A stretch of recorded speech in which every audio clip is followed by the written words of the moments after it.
Hello everybody, Ian Robson here. Welcome back to an episode of Coffee with Ian. It's funny, this week I didn't make my coffee quite as strong as I did last week. I don't know why, but my first cup of coffee was the one, when you make a pot of coffee like in a drip style coffee maker, and then the very first, the first little bit is going to be the strongest because it's just come out of the coffee maker. And before it goes through the rest of it, that's for the first cup. That's my first cup usually, so it's usually a lot stronger than any other cup, basically. So it's always the best one for me, at least. So anyhow, a couple interesting things going on. First of all, happy Easter! Anybody who celebrates Easter, there you go. That's that.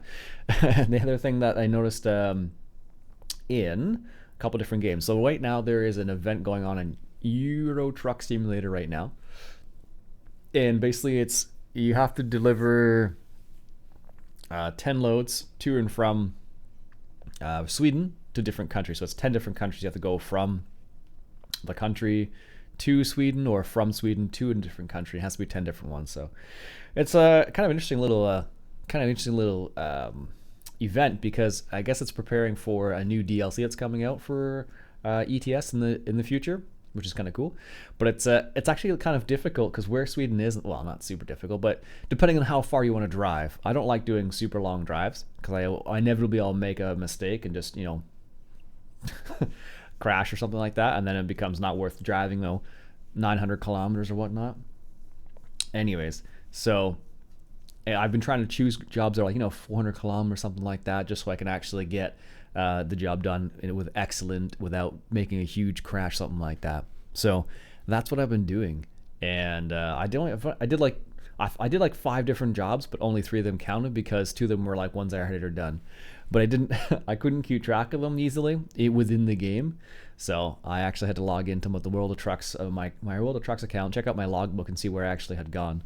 So I have them written down now, so I know where I've been at the very least. So I can actually keep track of that now. So anyways, there's that. So that's a new DLC that's coming out. I don't know where. I'm not sure where it's supposed to be yet. I haven't read into it a whole lot, to be honest with you. But I just know something coming down the pike.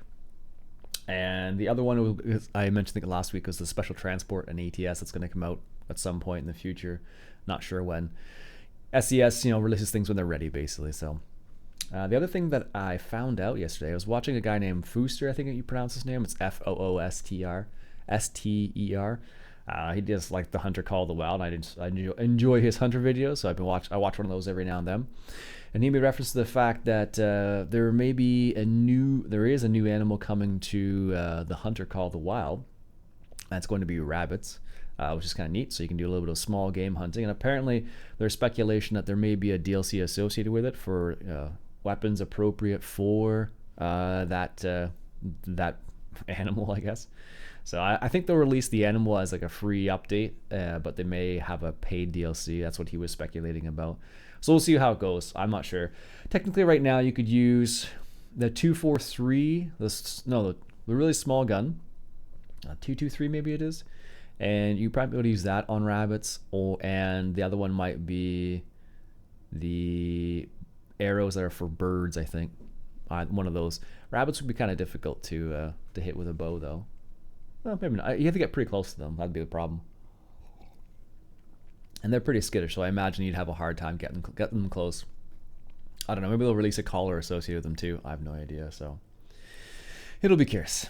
So those are 2 things that I thought was kind of interesting that I found out in the last few days there.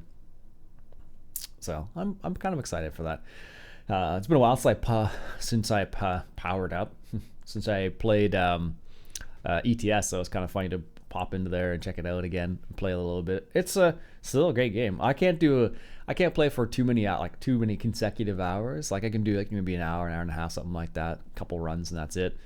And then I'm kind of like, this is too much like real driving.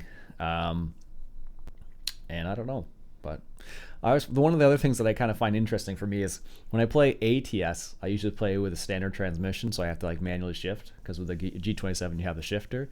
But with ETS, I find it more enjoyable when it's in automatic, just because I think the style of the roads and whatnot just make it a lot easier, not a lot nicer to drive through. So At least that's what I think. That's what the reason is behind it. So, I think that's what it is at least. So there appears to be some spring sales going on right now. If you are interested, I think there's actually, I'm not sure if it's a big Steam sale going on.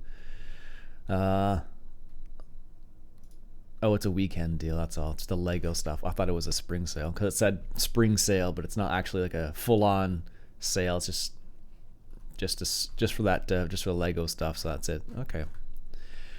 Never mind then. Well, if you want some Lego stuff, Lego games, I should say. I guess they're on sale right now on Steam, so have at it if you like it. Although some of the games are pretty good. Like I've played, I think it was Lego Jurassic Park, I want to say it was, with my nephew, and it's actually not too bad. They do a good job. They do some like problem solving, but not super difficult problem solving, and they make it. It's actually pretty funny. Like when you're playing along, and they actually make some pretty funny jokes, even for adults too. Same thing goes for the movies. Like usually they'll have some jokes in there for the kids and some jokes in there for the parents. It's kind of funny the way. It's nice to have that kind of combination of things. So, anyways, lots of kids movies are like that these days, which is great. So I was helping my father-in-law out the other day. There, we were putting together putting together his John Deere. I don't know what year that is. John Deere 4000. I don't know what year that is. Let's check. Also, if you're ever looking for specs on tractors, tractor data is pretty good too. Tractor data is pretty good. Let's see, John Deere 4000. Let's see. It was made from 1969 to 1972. So we were putting his John Deere 4000 back together because he had taken it apart, and we had to replace the hood back on it. Not replace it, but just return it from whence it came. And we had to do a couple of little small things, like put the foot plate in where you actually stand on and whatnot, put that back in. Nothing too crazy, but it would have been a very awkward job to do by yourself, basically. So I just asked for my help so we could actually get it done, or so he could get it done before the season actually starts, because I'm sure he's going to want to use that tractor for some tillage and something like that in the near future. So we'll see we'll see what happens there. I may end up doing some actual tillage in real life, but I suspect he will probably get it done before he even needs any help, because I'll be at work most of the time, and that's when we'll be working a bit more. So we'll see. I'm not sure, but it is getting busier at work, that's for sure. It's like a slow incline. Apparently, from what I've been told by multiple people, it's kind of like what happens is it goes like from 0 to 100. There's no like kind of middle ground. Like right now it's starting to ramp up a little bit, but people haven't really turned on and been like, okay, yeah, springtime's here, got to do some spring things. So it'll be curious to see what actually happens when that switch goes fully on, I suppose. So yeah, that was kind of interesting. If you want to see a picture of that, I did put a picture on Twitter and Instagram at IPJRobson if you don't follow me on either. So there's a picture on there, just one picture of what we were working on. I think we put the hood on there, I took a picture. You actually had to replace I think it was a gasket between the muffler, the exhaust. It was like the muffler in the exhaust and then the manifold itself, I want to say it was. Something like that. So, and then right at the end of the day, he had to tweak the throttle a little bit because there wasn't a big enough range of throttle. So I guess he needs to adjust that a little bit to make sure it's in the right notch. I don't know how it's like in my mind, this is how it worked. Like, he wants to have this much range, but he's only getting this much, so he needs to change the wire or something in there to adjust the throttle. I think there's a throttle cable. I'm not sure. I assume there is, but just make it so you can have a greater range, because basically, you're only getting 50% of the possible 100% sort of idea. So that's the reason why he was talking about that. So we'll see. Anyways, is there anything else I want to mention? I will be streaming later on today. I think I'm going to stream another map. Not sure which map yet. So keep an eye out for that. It'll be this morning around, I don't know, maybe 9 o'clock if I do it a bit early again today. We'll see. And until next time, I think, folks, enjoy the coffee.